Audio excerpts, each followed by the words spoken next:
pues, ¿qué más? ¿Qué más que tus ángeles, ¿no? Uh-huh. Te vayan guiando, ¿no? Y yo, la verdad que muy agradecida porque tuve la apertura de escucharla, tuve la apertura de hacer caso, ¿no? Porque a veces, cuántas veces nos mandan señales y nomás no hacemos caso, ¿no? Entonces dije yo, bendito Dios, ahí vamos, mi hijo y yo, ¿sí? Pues bienvenidos a Camino a la Libertad. Y hoy estoy súper feliz porque después de haber hecho el capítulo anterior con una amiga muy querida, a quien pues tengo poco de conocer personalmente, pero que su historia es de muchísimo impacto, pues no podemos dejarlos a medias. Así es que, María, cuéntanos un poquito de tu historia. Quiero que hoy nos platiques, pues realmente qué fue lo que te llevó a ti a tomar la decisión de irte a Estados Unidos, cómo es que la mujer exitosa y abundante que hoy eres, cómo viviste ese proceso, qué te llevó a hacer ese cambio. Nancy, bueno, un poquito de historia antes de irme para allá. Yo tuve la bendición de tener una niña, ¿sí? Que pues Dios decidió llevársela antes de lo que uno como mamá quiere, ¿no? Mi niña María José nació en el 2003 y falleció en el 2004. ¿Sí? Fue muy, muy duro. ¿Sí? Después de que ella falleció, ella me empezó a mandar señales. Entonces, ¿Tú crees en las señales? Definitivamente. Yo también. Definitivamente. Yo también. Te interrumpo, María, porque cuando te escucho hablar de eso, yo también tengo 2 angelitos en el cielo, y pues en tu caso tuviste a tu hija que llegó, que te enseñó, es lo que quiero que nos platiques.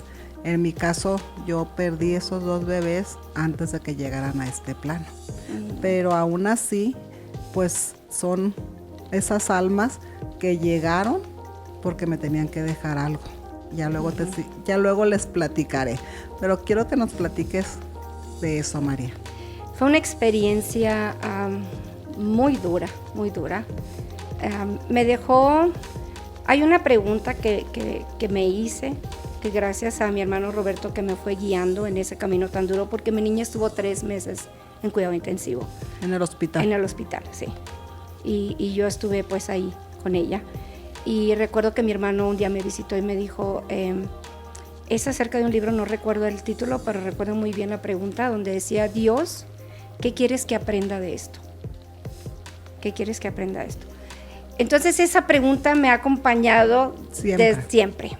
Siempre regreso afuera del Seguro Social donde estoy parada y mi hermano me está compartiendo esto. Entonces mi niña, ya que regresa con Dios, empieza a mandarme señales y lo primero que me dice, mi hermano necesita un papá y tú necesitas un compañero y yo te voy a ir guiando. ¡Ay, qué emoción! Sí, y en el 2005 emigro a los Estados Unidos con mi niño de 9 años. Sí. ¿Y qué retos enfrentaste en Estados Unidos? Porque fíjate, cuando yo era niña, yo recuerdo, y ya lo he platicado en algunos podcasts, en algunos episodios, que pues mi mamá se separa de mi papá y literalmente mi mamá trabajaba duro, o sea, fue muy, muy difícil, fue una infancia difícil. Entonces yo en aquellos años recuerdo que había un señor que se quería casar con mi mamá, o sea, imagina, mi mamá con 4 hijos, ¿no? Pero este señor le decía, yo te llevo a Estados Unidos, me llevo tus hijos, me hago cargo. Entonces, para mí, desde ese momento, cuando yo decía, ay, Estados Unidos, yo sabía que la vida podía ser mejor que en México, ¿sí? Pero mi mamá no se decidió, o sea, no lo aceptó. Entonces cuando pasó el tiempo y de repente había muchas dificultades, yo le decía a mi mamá, ¿por qué no se casó con el gringo? Hubiéramos estado más mejor en Estados Unidos.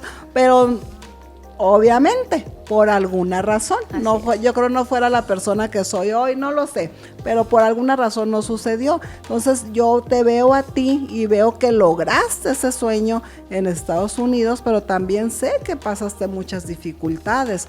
Quiero que nos platiques acerca de ese proceso, ¿cómo lo viviste, María? Pues mira, fue muy duro dejar la familia, dejar pues prácticamente tu idioma, tu país, en este caso pues mi casa, mi barrio, mis amigos, o sea, todo en realidad es empacar y vámonos, en 2 maletas.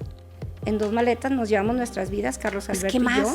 ¿Qué más que tus ángeles, no? Pero te vayan al mismo guiando, tiempo, ¿no? Es curioso y porque yo la verdad que muy agradecida porque dices tuve, pues es duro, pero pues tuve la apertura de escucharla, tuve la apertura de, o sea, tenías de hacer la caso, fe, ¿no? Porque a veces cuántas veces nos mandan señales y no sé por qué. Siempre vendrán. Entonces dije yo, bendito siempre, y sobre todo porque iba con la guianza. Yo lo tuve en colegios bilingües, entonces pues yo ya había tenido la experiencia de que yo había estado en Boston 1 año, pero pues es como todos los idiomas, si no los usas se te olvidan, pues, claro, ¿no? Entonces dije, bueno, pues vamos a aprender de nuevo y llego allá en el 2005, en el 2007 me caso por primera vez con un México, más americano que mexicano. Fue un matrimonio que me enseñó mucho, pero no fue de... Yo me percaté en los primeros 4 años que no iba a ser el último, ¿sí? Porque no era un hombre que me debe el ancho, pues otra vez, ¿no? Como decimos luego, ¿no? Ni como esposo, ni como padre algo para te tenía que enseñar el hombre. Exacto. Por eso porque tú lo atrajiste a tu vida. Así es. Porque al final, a veces decimos, es que este hombre, pero ¿qué crees? Atraemos lo que somos, pues. Sí. Y lo que necesitamos aprender. Sí, exacto, pues. O sea, no atraes lo que quieres, atraes lo que eres. Y qué quieres, qué necesitas aprender. Así es. Y pues no, después de ese divorcio, pues yo empiezo, pero antes, o sea, cuando yo me voy, pues yo me voy y empiezo a involucrarme en la escuela de mi hijo, ¿no? Mi hijo me decía, oye, mamá, te veo hasta en la sopa, pero pues era de que yo quería asegurarme que él tuviera una inmersión al idioma, a la cultura mejor. Entonces me empecé a involucrar en todos los comités habidos y por haber, ¿no? La típica sinaloense metida en todos los comités, ¿no? Pero pues, no sabemos los No sabemos, acabo que ni sabemos las de Sinaloa, ¿verdad? Y pues la verdad muy contenta, conocí muchísima gente, ayudé a muchas familias hispanas, hacía mucha traducción simultánea. De que en ese ratito, hoy necesito ayuda, pero no sé hablar inglés, tengo que hablar con las secretarias, no todas las secretarias hablan español. Entonces yo sí andaba toda la mañana, me quedaba bien en la escuela de mi hijo y a veces pues ya lo recogían, nos íbamos a casa. ¿Pero estabas trabajando en ese tiempo? Hubo un tiempo en que no trabajé, cuando recién me casé no trabajé, entonces, y en lo que se daban los papeles para poder tener permiso de trabajo. Entonces, en base a esta relación que yo creé con la escuela, porque de hecho también lo que hice ahí hice mucho voluntariado. Enseñé computación en español a los papás, ¿sí? Okay. Y cómo los papás podían ayudar a los niños con la escuela. Y hice 2 años de voluntariado ahí. Entonces, en base a esa relación que yo hice con la directora de la escuela, los maestros, ellos me recomendaron para trabajar para la ciudad de Fontana en el programa Después de Escuela. Y ahí empezó pues mi primer y único empleo por 18 años, fíjate.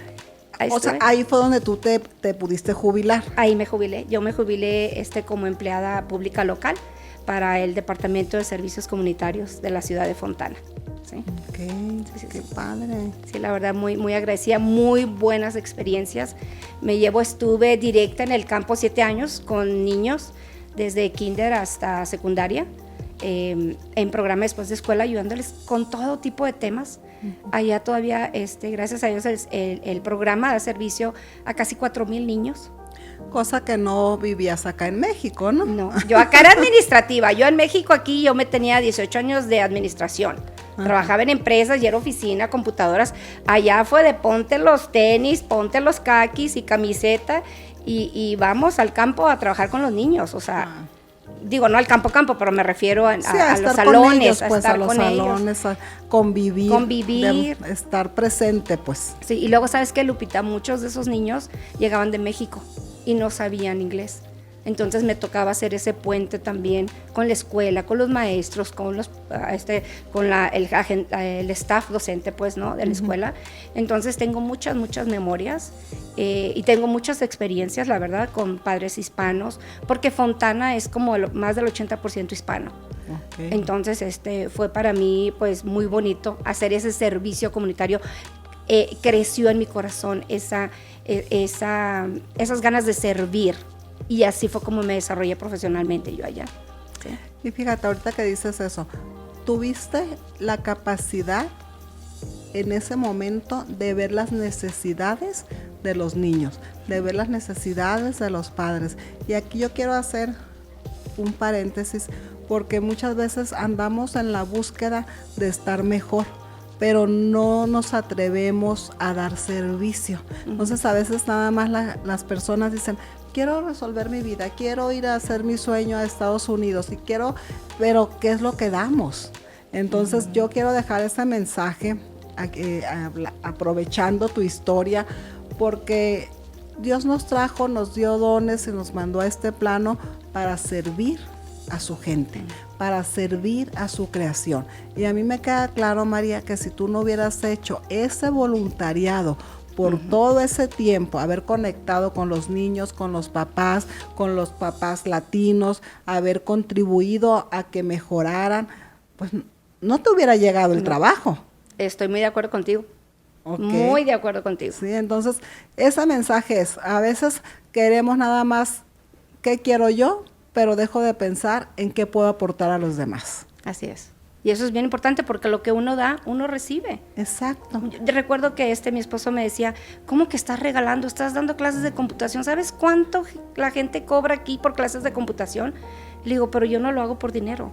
Yo lo hago porque estoy tan agradecida de la manera en que el país nos recibió, cómo mi hijo se está incorporando y desarrollando, que para mí este es un pequeño pago. O sea, yo no me imaginaba, la verdad, que eso me iba a llevar a tener el empleo por 18 años y con el cual yo me jubilé. Entonces, yo lo hacía como agradecimiento, ¿sí? O sea, ahí va la frase, da sin esperar nada a cambio. Todo se da por añadidura. Así es. Sí, Lupita, la verdad, muy contenta. Gracias. Qué padre. Gracias. Qué padre. ¿Y qué sentiste cuando te ofrecieron el trabajo? ¿Cómo fue eso? Pues la directora me dijo, oye, viene un programa aquí. Yo precisamente estaba dando clases y me toca la puerta y me dice, oye, llena este formulario, tienes 5 minutos porque la persona ya se va. Y yo, ¿de qué se trata? No averiguas. Yo ya había platicado con la directora que yo quería trabajar, que ya tenía mi permiso de trabajo, ¿no? Entonces llené el formulario y sí me entrevistaron. Y empecé calificaba para un puesto más alto, pero empecé desde abajo. Y yo les digo, me dice, no tenemos para el puesto pero no, ponme abajo porque yo quiero conocer todo desde abajo. Entonces a los 8 meses me promovieron y de ahí empecé, pues nosotros ahí, todavía digo nosotros, ¿no? Porque hace poquito, pero no, se le da servicio a 33 escuelas, cerca de 4,000 niños, y estuve, entre las 33 escuelas estuve como en 25, ¿sí? Y luego me convertí en entrenadora de las supervisoras. Total que todo eso lo hice yo en 7 años como tiempo parcial, ¿verdad? Okay. Y en el 2014 me llegó el momento de una posición administrativa, ¿sí?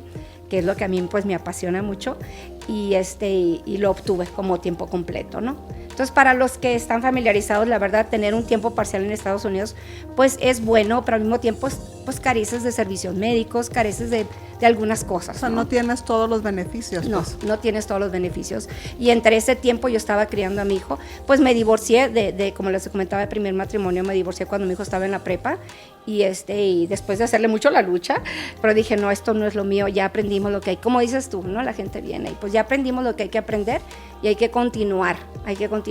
Entonces, conozco ahora sí que al dueño de mis suspiros, ¿sí?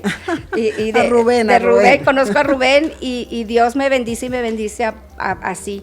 Cuando dicen, no, cuando Dios da, porque lo conozco en el momento que Carlos Alberto va a estar por empezar su universidad en el Politécnico de Pomona, ¿sí? Oye, yo me acuerdo que una vez que hablábamos de que ese primer esposo que tuviste no estaba de acuerdo en que tu hijo estudiara la universidad, algo así. Nunca estuve de acuerdo. Porque él creó 4 hijos y hay como, en cierto nivel, hay una cultura que dice, ok, ya te pagaste la prepa, ya si tú quieres, tú le sigues, pero tú te haces cargo de ti mismo, ¿no? Entonces yo desde que llegué observé eso. Ajá. Y yo dije, no, esto no va a ser así. Entonces desde chiquito yo le puse a Carlos Alberto en su cuarto los requisitos para ir a la universidad, porque hay ciertos requisitos. Y en la prepa tú tienes que ir con el consejero y decirle, mi hijo va a la universidad. ¿Por qué? Porque se le dan más materias. Pero lo tienes que solicitar. lo tienes que solicitar. La verdad es que sí hay una, se puede decir que forcé al sistema porque Estados Unidos tiene muchas cosas muy buenas, pero la verdad el nivel educativo aquí de México es superior. Buenísimo. Buenísimo, superior. Y yo me di cuenta eso de volada. Y lo que yo hice, ¿sabes qué? Pues yo voy a que califiquen a mi hijo como un niño genio. Y lo sometieron a exámenes y calificó como niño genio. Ay. Entonces, en base a eso, toda su carrera educativa impactó. ¿Y cómo te sentiste tener un niño genio? No, pues imagínate. O sea, yo, la mamá de los pollitos, de mi pollito. Y eso verás, qué curioso, porque cómo el conocimiento te va cambiando a ti las decisiones que vas tomando. No. Yo me enteré de todo eso porque mi primera amiga y mejor amiga ya estaba trabajando en la escuela y yo le decía, enséñame. O sea, la apertura, yo aprender esa cultura, me dio el conocimiento para darme cuenta de que lo que yo estaba decidiendo por mi hijo le iba a repercutir el resto de su vida. Claro. Entonces, ¿qué fue lo que hice? Pues enséñame. Empecé y exigí. Mi hijo todavía no hablaba inglés. Así bien. Y yo exigí, yo dije, no, que le hagan el examen. Entonces me quedaba mirando a la secretaria como diciendo, acabas de llegar, o sea, ¿cómo? Que le hagan el examen. Y lo tuve que llevar a otra escuela, le hicieron el examen y lo pasó. Entonces él empezó a recibir clases desde la primaria de gente que estuvo en la NASA, ¿sí? Pero es como te digo, ahora sí que la mamá que está dispuesta a todo, ¿sí? Claro. Y ahí hay una gran diferencia entre qué es lo que quieres y qué estás dispuesto a hacer por lo que quieres. Así es. Porque fíjate, mucha gente, y te lo digo porque pues ya, oye, con los años que tenemos, ¿no? Más de 50, yo creo que hay mucha experiencia de vida, ¿no? Pero mucha gente dice, oye, es que yo quiero que mi hijo vaya a la universidad, yo quiero que esto para mis hijos, o estoy haciendo esto por mis hijos, y en realidad quieres, pero no estás dispuesto a hacer. Entonces, algo que es bien importante con ese mensaje que nos estás dando es tener claridad de qué es lo que se quiere y qué estás dispuesto a hacer para lograrlo. Entonces, tú querías que tu hijo tuviera una universidad, tú querías que tu hijo fuera calificado niño genio para que tuviera todos los elementos, todas las oportunidades. Uh-huh. ¿Y cuántas personas se van a Estados Unidos y terminan, que no está mal, porque finalmente cualquier trabajo allá puede ser mejor pagado que acá en México, sin embargo, no están dispuestos a crecer académicamente ni a desarrollarse para lograr aquello que se quiere? Entonces yo, de verdad, este es un gran ejemplo y lo dejo a la reflexión. ¿Qué quiero y qué estoy dispuesto a hacer por lo que quiero? Entonces, ¿qué más estuviste dispuesta a hacer, María? ¿Qué más? De todo, la verdad es que ha sido una experiencia tan gratificante y yo me quedo pensando, y bueno, las mamás solteras que me escuchan o las mamás divorciadas pueden coincidir conmigo que ¿qué no hace uno por sus hijos? ¿Qué no hace uno?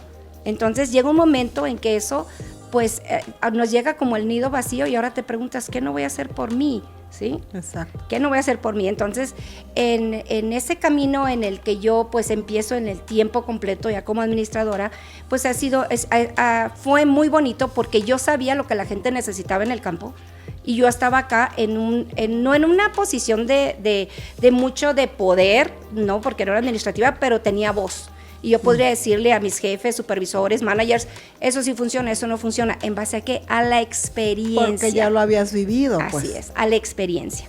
Entonces, al mismo tiempo que yo conozco a Rubén, sí, empiezo mi tiempo completo como administradora ya otra vez con mis trajecitos, ¿no? Y de tacones, pues como estamos acostumbrados acá en México, y empiezo a conocer mucha gente en el distrito escolar, en diferentes ciudades, me empiezo a relacionar con más gente, y en ese momento que mi hijo tiene como un año en el Politécnico, decido yo, porque fue una promesa que yo me hice, Lupita, cuando yo estaba embarazada de mi hijo, en esa última clase de 8 meses, yo, en base a lo que yo leía acerca de lo que es ser madre soltera y la atención que los niños necesitan los primeros 7, 8 años de su vida, yo dije, yo no voy a dejar de estudiar y voy a regresar cuando mi hijo regrese. Cuando él entre, yo entro, ¿sí? Entonces, entré yo un año después que mi hijo a la universidad. En Estados en Unidos. Estados Unidos. Y me decía mi consultora, oye, pues si quieres ve a México y pide tus créditos. No, le digo, hace mucho de eso. No, empiezo de cero. ¿Cómo vas a empezar de cero? No, le digo, es que para mí esto es como inmersión al lenguaje. Entonces empecé de cero y creo, ya te compartí la foto donde el mismo año mi hijo y yo nos recibimos. ¿Y ¿sí? qué estudiaste en Estados Unidos? Fíjate, pues mi pasión es administración de empresas. Me gusta todo eso de las empresas y de los números. También fui técnica contable en la prepa, entonces siempre me gustó todo esto. Fue como mi pasión, es mi pasión. Y mi hijo se graduó de ingeniero en computación y el Politécnico, pues la verdad, ahí en Pomona es de los más reconocidos, sí, a nivel Estados Unidos en cuanto a lo que es ingeniería. Pero ahí ya estabas con Rubén. Ahí ya estaba con Rubén y la verdad que todo el apoyo de mi querido esposo, la verdad, desde que yo le dije, quiero regresar a la universidad, me dice, ¿qué estás esperando? Esa fue su respuesta. ¿Qué tal? Me dijo, ¿qué estás esperando?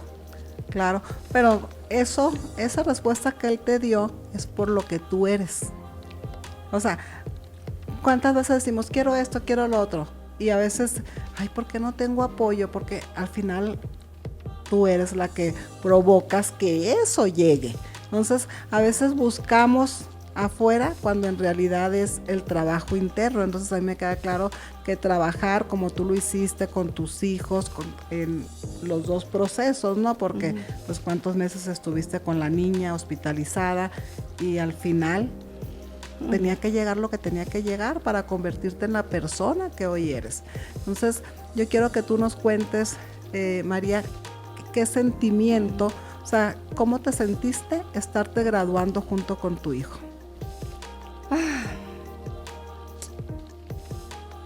Fue una, híjola, así como que me gana el sentimiento.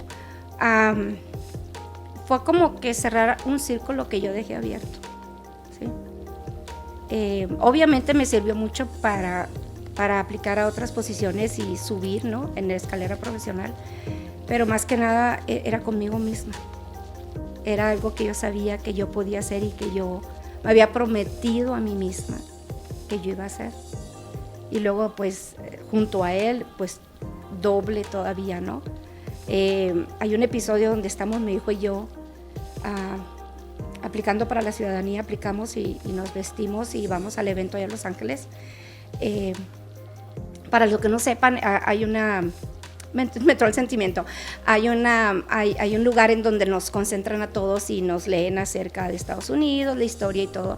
Y mi hijo me agarra la mano y me dice, mi hijo es muy callado, no es muy expresivo, y me dice, mamá, nadie sabe lo que tú y yo hemos vivido para llegar hasta este momento. Y se le empiezan a derramar las lágrimas y me aprieta la mano, ¿sí? Entonces, nunca se me va a olvidar ese momento. Entonces fue muy similar cuando nos graduamos, hicimos una celebración familiar juntos y igual, juntos abrazándonos y dándonos palabras, ¿no? Palabras bonitas, porque aún recuerdo cerrando aquel Datsun, cerrando el taxi, dejando mi casa, viendo mi casa, ir de lejos, allá en Hermosillo, aún recuerdo para agarrar el vuelo, para irme. Y fue precisamente... Me vas a hacer llorar, María. Ay, perdón, es que sí, es muy emotivo, padre. la verdad, es muy emotivo para mí y es lo que yo digo, nunca he estado sola, Dios siempre ha estado conmigo y pues a partir de mi hija, pues mi hija siempre ha estado conmigo también, ¿no? Entonces... Es un angelito en el cielo. Tenemos angelitos, Lupita, tú y yo. Ok. María, de verdad que eres una mujer impresionante. Tenemos que volver a platicar porque este episodio a mí lo que me deja es atrévete a soltar aquello que no te está sumando a tu vida. Entonces, ¿cuántas mujeres el día de hoy están presas de sus miedos, de no atreverse a soltar? Entonces, siempre hay una oportunidad, soltar algo, pero con la fe de que algo más grande está. Entonces vamos a cerrar este episodio, mi querida María, con qué mensaje les dejas a esas mujeres que de repente sienten que ya se les fue la vida, que no han hecho cambios, que ya para qué, que ya tienen más de 50 como tú y yo. Entonces que dicen, no, pues ¿con qué mensaje quieres cerrar? Fíjate que en base a lo que compartí ahora se me viene, si tú estás en una situación así difícil que dices tú, ay, estoy atorada, en todo eso, la pregunta, Dios mío, ¿qué me estás tratando de enseñar? ¿Sí? Y otra, que te atrevas, o sea, como me dijo Rubén, ¿qué estás esperando? Atrévete a soltar, atrévete a hacer algo diferente, ¿sí? Atrévete a abrir puertas que ahí está, que Dios ha abierto para ti, ¿sí? Porque más allá de lo que estamos viviendo ahorita, siempre hay algo mejor. Dios siempre quería lo mejor para nosotros. Claro, Sí. a eso venimos a este plano. Entonces, pues mi querida María, un placer y esperen el próximo episodio, el próximo capítulo más bien.